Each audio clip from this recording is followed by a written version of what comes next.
அனைவருக்கும் வணக்கம். இன்றைக்கி நம்ம சேனலில் ஒரு அழகான 5 புள்ளி சிக்கு கோலத்தை எப்படி போடுவது என்றும், இந்த கோலத்தை வாசலில் போடுவதால் கிடைக்கும் ஆன்மீக நன்மைகள் மற்றும் சில நல்ல சகுனங்களை பற்றியும் பார்ப்போம். இந்த கோலத்தை செவ்வாய் மற்றும் வெள்ளிக்கிழமைகளில் வாசலில் போடுவது மகாலட்சுமியின் அருளை பெற்றுத்தரும். நாம் இந்த கோலத்தை போடும் அதே வேளையில் சில நல்ல சகுனங்களை பற்றியும் தெரிந்து கொள்ளலாம். அவை நம் வாழ்க்கையில் நல்ல மாற்றங்களை கொண்டு வரும். மலர்கள் நிறைந்த தோட்டம், அழகான கோயில்கள், உயரமான மலைகளுக்கு மேலே ஏறுவது அல்லது சிவப்பு புடவை அணிந்த பெண்ணை கனவில் காண்பது நல்ல முன்னேற்றத்தை கொடுக்கும்.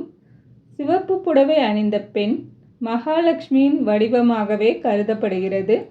அதே போல நீங்கள் வெளியே செல்லும்போது ஒரு நாய் தன் வாயில் ரொட்டி அல்லது ஏதேனும் உணவை கவ்விக்கொண்டு போவதை பார்த்தால் அது எதிர்பாராத பணவரவு கிடைக்கும் என்பதற்கான அறிகுறியாகும்.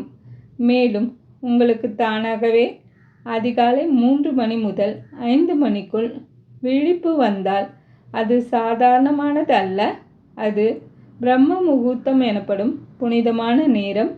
இது இறைவனின் அருள் உங்களுக்கு கிடைப்பதையும் உங்கள் சிரமங்கள் அனைத்தையும் நீங்க போவதையும் குறிக்கும் ஒரு அறிகுறியாகும். அந்த நேரத்தில் எழுந்து இறைவனை துதிப்பது அல்லது கோலம் போடுவது மிகவும் நல்லது. இப்போ இந்த அழகிய 5 புள்ளி தாமரை சிக்கு கோலம் முழுமையாக நிறைவடைய போகிறது.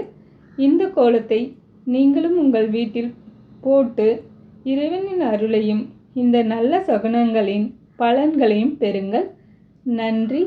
வாழ்க வளமுடன்.